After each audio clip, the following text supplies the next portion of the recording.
Hi, I'm Dr. Anusha, consultant gynecologist and infertility specialist at Good Health Clinic for Women, Visakhapatnam. తొందరగా mature అవ్వడం పిల్లలు అంటే 10 ఇయర్స్కే mature అయిపోవడం వంటిది మనం చూస్తున్నాం. సో ఎలాంటి టైంలో డాక్టర్ని తొందరగా కన్సల్ట్ చేయాలి అనేది తెలుసుకుందాం. సో ఇప్పుడు మనం ఈ కాలంలో చూస్తే మనకి 10 ఇయర్స్కే మెచ్యూర్ అయిపోతున్నారు, 11 ఇయర్స్కే పిల్లలు అనేది మెచ్యూర్ అయిపోతున్నారు. సో పేరెంట్స్ అనేవారు కొన్నిసార్లు ఎమర్జెన్సీలో తీసుకొస్తున్నారు పిల్లల్ని. హెవీగా బ్లీడింగ్ అయిపోతుంది, చూస్తే వాళ్ళని టెస్ట్ చేసి చూస్తే హెచ్బి లెవెల్స్ వచ్చేసి 5కి 4కి పడిపోతున్నాయి. సో ఇలా అవ్వకుండా ఉండడానికి ముందుగానే మనం ఎటువంటి జాగ్రత్తలు తీసుకోవాలో నేను ఈరోజు చెప్తాను మీకు. సో పిల్లలకి ఫస్ట్ మెచ్యూర్ అయిన వెంటనే ఆ ఫస్ట్ 1 ఇయర్లో పీరియడ్స్ అనేవి రెగ్యులర్గా రావు. కొంతమందికి 2 మంత్స్ తర్వాత వస్తుంది, 3 మంత్స్ తర్వాత అలా ఇర్రెగ్యులర్గా అవుతూ ఉంటుంది, తక్కువ అవ్వడం అలా అవుతూ ఉంటుంది. సో దీని గురించి మనం వర్రీ అవ్వాల్సిన అవసరం లేదు. ఎందుకంటే హెచ్పిఓ యు యాక్సెస్ అనేది ఉంటుంది. అంటే మన బ్రెయిన్ టు గర్భసంచి వరకు కనెక్ట్ అయ్యే ఒక యాక్సెస్ ఉంటుంది, అంటే హార్మోనల్ యాక్సెస్ అనమాట. ఇది కంప్లీట్గా మెచ్యూర్ అయ్యి ఒక నార్మల్ స్టేజ్ రావడానికి it will take around 4 to 5 years అనమాట. సో అంతవరకు అంటే hypothalamo pituitary ovarian and uterine axis అంటాం. సో హార్మోన్స్ అనేవి మన బ్రెయిన్ నుంచి రిలీజ్ అయ్యి అది మన అండాశయాల మీద యూట్రస్ మీద యాక్ట్ చేయడానికి కంప్లీట్ ఒక ప్రాపర్గా యాక్ట్ చేయడానికి మెచ్యూర్ అయిన దగ్గర నుంచి 4 to 5 years పడుతుంది. సో అంతవరకు పిల్లల్లో మనకి ఇలా ఇర్రెగ్యులర్గా పీరియడ్స్ అవ్వడం, 2-3 మంత్స్కి ఒకసారి అవ్వడం అటువంటివి జరుగుతాయి. సో దాని గురించి వర్రీ అవ్వాల్సిన అవసరం లేదు.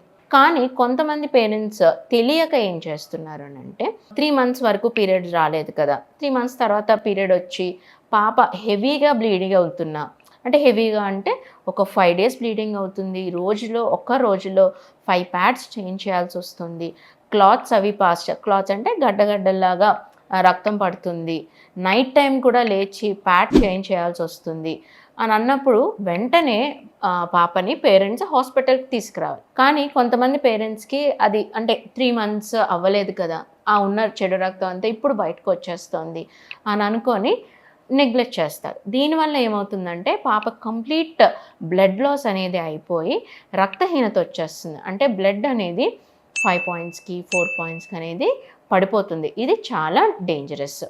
సో అందుకే పేరెంట్స్ ఇమీడియట్గా ఎప్పుడైతే ఫస్ట్ డేనే అలా గడ్డలుగా పడుతున్నాయో, ఎక్కువ బ్లీడింగ్ అవుతుందో వెంటనే డాక్టర్ దగ్గరికి తీసుకొచ్చేసేయాలి. ఇది ఒక టిప్. నెక్స్ట్ టిప్ వచ్చేసి ఇప్పుడు మనం ఫస్ట్ ఈ ఎర్లీ మెనార్కీ అంటే ఈ తొందరగా మెచ్యూర్ అవ్వడం అనేది మన చేతుల్లో ఉందా లేదా అని తెలుసుకుందాం. జనరల్గా ఏంటంటే పిల్లలు ఈ కాలంలో చూస్తే ఫిజికల్ యాక్టివిటీ అసలు లేదు, మొత్తం ఫోన్ అండ్ టీవీ, ఇంట్లో ఉండడం, చుట్టుపక్కన వెళ్ళి ఆడుకోవడం అటువంటివి కూడా లేవు. సో దీనివల్ల ఏమవుతుంది, వెయిట్ గెయిన్ అనేది ఉంటుంది. అట్ ద సేమ్ టైం ఏమవుతుంది, ఫుడ్, ఇంట్లో చేసిన ఫుడ్ తినరు, చిప్స్ తింటారు, జంక్ ఫుడ్ తింటారు, ఇటువంటి ఫుడ్స్ అన్నీ తింటారు. సో దీనివల్ల మళ్ళీ again weight gain, obesity. So ఇటువంటి మళ్ళీ రావడం వల్ల ఒబేసిటీ రావడం వల్ల ఏమవుతుంది, పీసీఓడి వస్తుంది.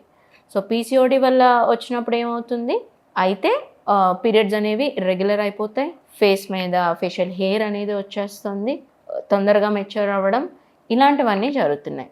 సో మనం ఇవి కానీ అవాయిడ్ చేసినట్టయితే ఈ ఎర్లీగా మెచ్యూర్ అవ్వడం అనేది కూడా మనం ప్రివెంట్ చేయొచ్చు. సో ఫిజికల్ యాక్టివిటీకి పంపించడం, మంచిగా రన్నింగ్కో లేదా ఆటలకో, ఎక్కువ అవుట్డోర్స్ ఎండలో ఎక్కువ స్పెండ్ చేసేటట్టు చూడాలి. అది next food, fresh fruits and vegetables daily డైట్లో ఇంక్లూడ్ చేసేటట్టు చూడాలి. హై ప్రోటీన్ అంటే ఫిష్, ఎగ్స్, చికెన్ ఇలాంటివన్నీ హై ప్రోటీన్. డ్రై ఫ్రూట్స్ ఉంటాయి, ఇంట్లోనే మనకి అవైలబుల్గా ఉండే బెల్లం ఎక్కువ పెట్టండి.